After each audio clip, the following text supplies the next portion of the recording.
या संपूर्ण या प्रक्रियेमध्ये नेमकी काय घडलं, तर आरोपींच्या वकील बदलण्याच्या मागणीवर विशेष सरकारी वकील यांच्याकडून लेखी म्हणणे सादर करा असं कोर्टाकडनं सांगण्यात आले। म्हणजे गत वेळेच्या तारखेमध्ये ज्या पद्धतीनं जे की संतोष देशमुख हत्या प्रकरणाच्या अनुषंगाने सुदर्शन गुले असेल किंवा इतर काही आरोपींनी या प्रकरणामध्ये जे विशेष सरकारी वकील आहेत त्यांना बदलण्यात यावं, ते राजकीय पक्षाचे असल्यामुळे या केसवर परिणाम होऊ शकतो, आमच्यावर अन्याय होऊ शकतोय असं आरोपींनी सांगितलं होतं। तर कोर्टाने आज विशेष सरकारी वकील यांना आपले म्हणणं सादर करण्याचं सांगितलेलं आहे। मात्र पेन ड्राईव्ह सर्व आरोपींना द्या, म्हणजे ज्या पद्धतीने सुरुवातीपासून चार्ज फ्रेम प्रकरण करण्यात यावं अशी मागणी सरकारी पक्षाकडनं करण्यात येते। मात्र आरोपीच्या पक्षाकडनं म्हणजे बचाव पक्षाकडनं सांगण्यात येते की आम्हाला पेन ड्राईव्ह मिळाला नाही, तो पेन ड्राईव्ह आम्हाला मिळायला पाहिजे असं आरोपींच्या वकिलांनी म्हटलं आहे। मात्र आरोपी पक्षाकडून अधिकचा पुरावा म्हणून सादर केलेला लॅपटॉपची क्लोन कॉपी देण्यात यावी अशी देखील मागणी केलेली, म्हणजे जी लॅपटॉपची क्लोन कॉपी आहे ती आम्हाला मिळावी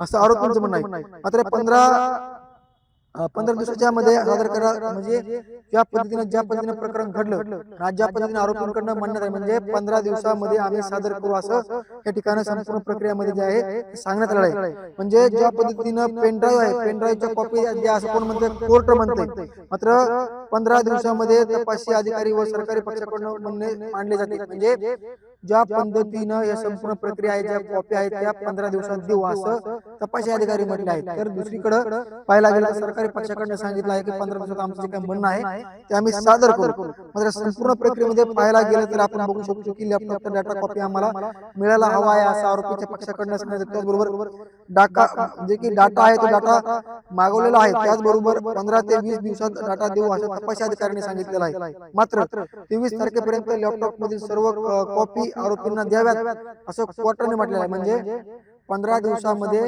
जे की तपासी अधिकारी सांगतात ते आम्ही संपूर्ण डाटा देऊ। तर मस्साजोगचे सरपंच संतोष देशमुख यांच्या हत्या प्रकरणाची विशेष सुनावणी आज बीडच्या विशेष मकोका न्यायालयामध्ये झाली।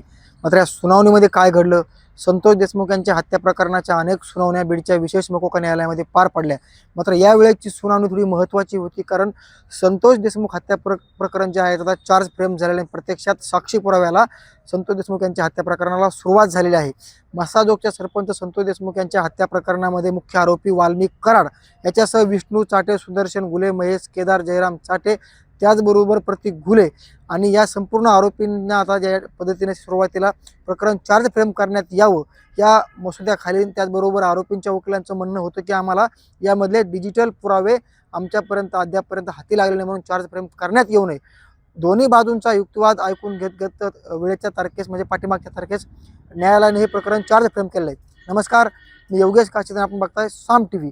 मात्र या संपूर्ण प्रक्रियेमध्ये आज नेमकी काय घडलं, संतोष देशमुख हत्या प्रकरणाच्या अनुषंगाने कशा पद्धतीने घडामोडी घडल्या, संपूर्ण तुम्हाला मी ह्या व्हिडिओच्या माध्यमातून सांगण्याचा प्रयत्न करणार आहे। प्रत्यक्षात संतोष देशमुख यांच्या हत्या प्रकरणाची आज विशेष सुनावणी बीडच्या विशेष मकोका न्यायालयामध्ये झाली आणि या सुनावणी दरम्यान संपूर्णच आरोपी कायदा व सुव्यवस्थेच्या दृष्टीच्या अनुषंगाने व्हिडिओ कॉन्फरन्सिंगद्वारे आरोपींना न्यायालयामध्ये हजर करण्यात आलं। तर सरकारी वकील जे आहेत, विशेष सरकारी वकील उज्ज्वल निकम हे देखील व्हिडिओ कॉन्फरन्सिंगद्वारे न्यायालयामध्ये हजर होते। मात्र सहाय्यक सरकारी वकील बाळासाहेब कोल्हे यांनी या संपूर्ण सुनावणीचं काम आज प्रत्यक्षात न्यायालयामध्ये उपस्थित राहून काम केलं। तर आरोपींचे वकील वाल्मिक कराडचे वकील विकास खाडेन, त्याचबरोबर संपूर्णच आरोपीचे जे की इतर उर्वरित आरोपी मग विष्णू चाटे असेल किंवा इतर सुदर्शन गुले असेल यांच्या आरोपींचे वकील न्यायालयामध्ये हजर होते। तर या ठिकाणी आरोपींना फिशीद्वारे हजर केलेलं होतं। मात्र संतोष देशमुख यांचे बंधू धनंजय देशमुख प्रत्यक्षात सुनावणीला हजर होते। मात्र या सुनावणी दरम्यान आज आपण पाहू शकतो की या संपूर्ण या प्रक्रियेमध्ये नेमकी काय घडलं, तर आरोपींच्या वकील बदलण्याच्या मागणीवर विशेष सरकारी वकील यांच्याकडून लेखी म्हणणे सादर करा असं कोर्टाकडनं सांगण्यात आले। म्हणजे गत वेळेच्या तारखेमध्ये ज्या पद्धतीनं जे की संतोष देशमुख हत्या प्रकरणाच्या अनुषंगाने सुदर्शन गुले असेल किंवा इतर काही आरोपींनी या प्रकरणामध्ये जे विशेष सरकारी वकील आहेत त्यांना बदलण्यात यावं, ते राजकीय पक्षाचे असल्यामुळे या केसवर परिणाम होऊ शकतोय, आमच्यावर अन्याय होऊ शकतोय असं आरोपींनी सांगितलं होतं। तर कोर्टाने आज विशेष सरकारी वकील यांना आपले म्हणणं सादर करण्याचं सांगितलेलं आहे। मात्र पेन ड्राईव्ह सर्व आरोपींना द्या, म्हणजे ज्या पद्धतीने सुरुवातीपासून चार्ज फ्रेम प्रकरण करण्यात यावं अशी मागणी सरकारी पक्षाकडनं करण्यात येते। मात्र आरोपीच्या पक्षाकडनं म्हणजे बचाव पक्षाकडनं सांगण्यात येते की आम्हाला पेन ड्राईव्ह मिळाला नाही आणि तो पेन ड्राईव्ह आम्हाला मिळायला पाहिजे असं आरोपींच्या वकिलांनी म्हटलेलं आहे। मात्र आरोपी पक्षाकडून अधिकचा पुरावा म्हणून सादर केलेला लॅपटॉपची क्लोन कॉपी देण्यात यावी अशी देखील मागणी केलेली आहे. म्हणजे जी की लॅपटॉपची क्लोन कॉपी आहे ती आम्हाला मिळावी असं आरोपींचं म्हणणं आहे. मात्र 15 दिवसाच्या मध्ये सादर करा. म्हणजे ज्या पद्धतीने प्रकरण घडलं आणि ज्या पद्धतीने आरोपींकडनं म्हणण्यात आहे म्हणजे 15 दिवसामध्ये आम्ही सादर करू असं या ठिकाणी संपूर्ण प्रक्रियामध्ये जे आहे ते सांगण्यात आलेलं आहे. म्हणजे ज्या पद्धतीनं पेनड्राईव्ह आहे, पेनड्राईव्हच्या कॉपी द्या असं कोण म्हणतंय, कोर्ट म्हणतंय. मात्र 15 दिवसामध्ये तपासी अधिकारी व सरकारी पक्षाकडून म्हणणे मांडले जाते. म्हणजे ज्या पद्धतीनं हे संपूर्ण प्रक्रिया आहे, ज्या कॉपी आहेत त्या 15 दिवसात देऊ असं तपासी अधिकारी म्हटले आहेत. तर दुसरीकडं पाहायला गेलं तर सरकारी पक्षाकडनं सांगितलं आहे की 15 दिवसात आमचं जे काही म्हणणं आहे ते आम्ही सादर करू. मात्र संपूर्ण प्रक्रियेमध्ये पाहायला गेलं तर आपण बघू शकतो की लॅपटॉपचा डाटा कॉपी आम्हाला मिळायला हवा आहे असं आरोपीच्या पक्षाकडनं सांगितलं. त्याचबरोबर जे की डाटा आहे तो डाटा मागवलेला आहे. त्याचबरोबर 15 ते 20 दिवसात डाटा देऊ असं तपासी अधिकाऱ्यांनी सांगितलेलं आहे. मात्र 23 तारखेपर्यंत लॅपटॉपमधील सर्व कॉपी आरोपींना द्याव्यात असं कोर्टाने म्हटलेलं आहे. म्हणजे 15 दिवसामध्ये जे की तपासी अधिकारी सांगतात की आम्ही संपूर्ण डाटा देऊ. तर दुसरीकडे पाहायला गेलं तर कोर्टाकडनं सांगण्यात आलं आहे की येणाऱ्या 23 तारखेपर्यंत संपूर्ण लॅपटॉपमधील जो डाटा आहे तो आरोपींना मिळावा असं कोर्टाने सांगितलेलं आहे. आरोपी विष्णू चाटेला बीडच्या जिल्हा कारागृहात आणण्यात यावं किंवा ठेवण्यासंदर्भात न्यायालयाकडे अर्ज करण्यात आला. म्हणजे संतोष देशमुख यांच्या हत्या प्रकरणामधील जो आरोपी आहे विष्णू चाटे, कटाचा सहभाग किंवा कटाचा सूत्रधार, त्या विष्णू चाटे सध्याला लातूरच्या जिल्हा कारागृहामध्ये आहे आणि त्याला बीडच्या जिल्हा कारागृहामध्ये ठेवण्यात यावं असा अर्ज देखील आज न्यायालयाकडे करण्यात आलेला आहे. तर एकंदरीत पाहायला गेलं तर विशेष सरकारी वकील बदलण्यासंदर्भात मी सुरुवातीला सांगितलं की विशेष सरकारी वकील बदलण्यासंदर्भाचा जो की खटाटोप आरोपींकडनं चालू आहे याच्यावरती आपलं म्हणणं सादर करावं असं न्यायालयाने सांगितलेलं आहे. तर सर्व वकिलांना पेन ड्राईव्ह मिळालेला नाही असं आरोपीचे वकील म्हणतात.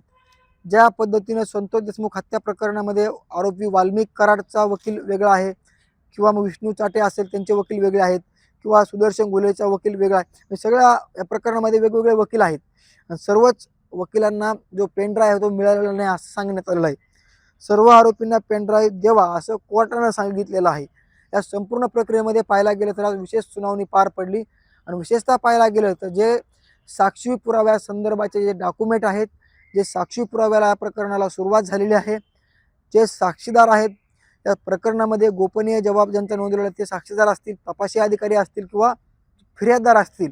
म्हणजे प्रत्यक्षात आता साक्षी पुराव्याला या प्रकरणाला सुरुवात झालेली आहे आणि पुढच्या 23 तारखेच्यापर्यंत जे डिजिटल एव्हिडन्सचा जो पेनड्राईव्ह आहे तो आरोपींना देण्यात यावं असं कोर्टानं जे की तपासी अधिकारी त्याचबरोबर विशेष सरकारी वकिलांना सांगण्यात आलं आहे. तर 23 तारखेपर्यंत पेनड्राईव्ह द्या असं कोर्ट म्हटलेलं आहे. तर तपासी अधिकाऱ्यांनी सांगितलेलं आहे की 15 दिवसामध्ये पेनड्राईव्ह देऊ. या संपूर्ण प्रक्रियेमध्ये पाहायला गेलं तर आता संतोष देशमुख यांच्या हत्या प्रकरणाची जी पहिली स्टेप होती म्हणजे साक्षी पुराव्याला प्रत्यक्षात म्हणजे संतोष देशमुख हत्या प्रकरण कशा पद्धतीनं घडलं, कुठं घडलं, त्याचबरोबर त्या ठिकाणी प्रत्यक्षात कोण हजर होतं, या संपूर्ण प्रक्रियेमध्ये वेगवेगळे जॉब नोंदवण्यात आलेले. मग त्यांचं कुटुंबीय असेल, जे की आत्याभाऊ असेल, त्याचबरोबर तपासी अधिकारी असतील, काही गोपनीय जबाब असतील, त्या ठिकाणं कट रचला गेला, त्या हॉटेल मालकाचा जबाब असेल, संपूर्ण वेगवेगळ्या पद्धतीचे जबाब या प्रकरणामध्ये नोंदवण्यात आलेले आहेत. मग त्याचबरोबर जे आवादा पवनचक्की प्रकल्प आहेत त्यातील सुनील केदू शिंदे, शिवाजी थोपटे या देखील अधिकाऱ्यांचा जबाब नोंदवलेला आहे. मग सगळ्या वेगवेगळ्या प्रकारचे जबाब आता येणाऱ्या काळामध्ये समोर येतील. संपूर्ण जे साक्षीदार आहेत त्यांना न्यायालयामध्ये बोलवून घेण्यात येणार आहे. मात्र संतोष देशमुख हत्या प्रकरणामध्ये आणखी पुढे काय घडतंय आणि आरोपींना कशा पद्धतीची शिक्षा होते हे देखील पाहणं महत्त्वाचं असणार आहे. महाराष्ट्रातील सर्व बातम्यांचे विश्वासार्ह व्यासपीठ सकाळच्या सर्व सोशल मीडिया प्लॅटफॉर्मला लाईक, फॉलो आणि सबस्क्राईब करा. तसंच सर्व नोटिफिकेशनसाठी बेल आयकॉन प्रेस करायला विसरू नका.